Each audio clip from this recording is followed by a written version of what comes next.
John, tough loss tonight. What did you make of the performance? Tasmania were very good. Perth Wildcats not so good.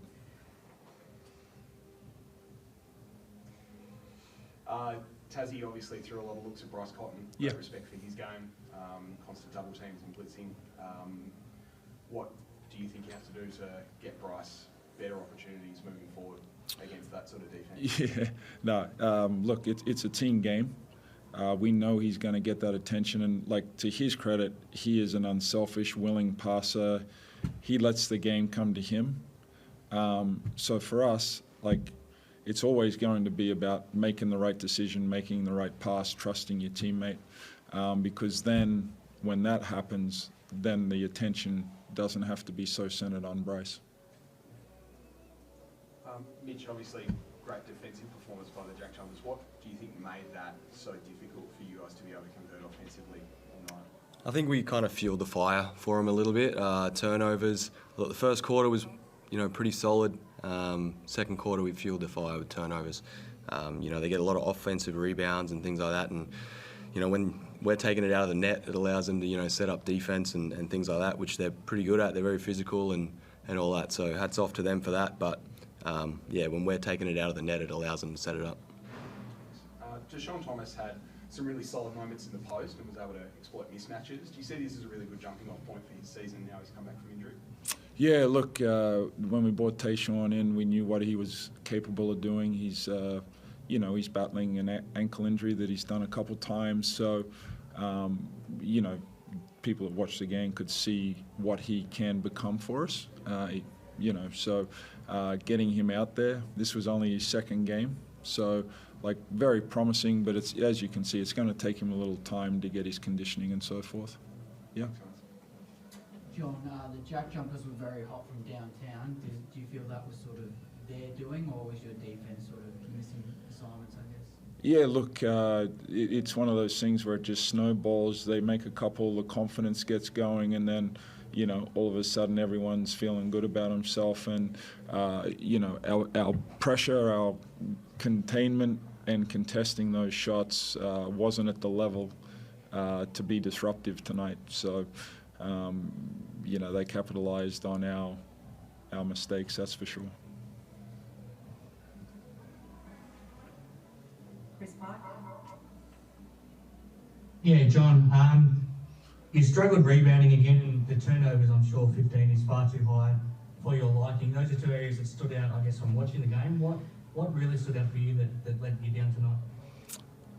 Look, the turnovers, the rebounding, they played with great purpose and intent. We couldn't create that momentum ourselves on offense. And look, as Mitch touched on before, when you turn the ball over or you give them a number of opportunities to score, it's tough to get any momentum. And that's where, they really embraced the game and turned it into their game in that second quarter.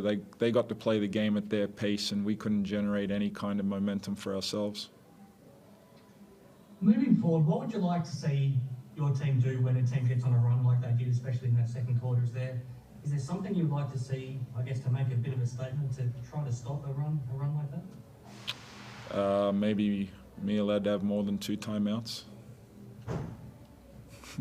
Look, we got to look at some things at changing defenses, being a little more assertive, and then offensively just feeling confident of what we can go to get a bucket to, calm down those Tasmanian faithful that were in here tonight.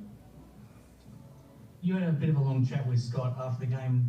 Did you take a little bit of offence to maybe his celebration afterwards, or am I reading a bit too much into it? Yeah, you're reading way into that. Like what he's done down here, I have the most respect for what he's done for this program, and the way he plays should be admired, and that's what I was talking to him about. Your first experience coming down here, they've created an incredible atmosphere, and he's got his team playing in an incredible way. This is a tough time for you to appreciate that after that performance, but what did you make of your first experience coming down here? I was out of my weight division. Did you learn a lot as a first-year coach in the league? Did you learn a lot from tonight? I learned how to hemorrhage. Thank you.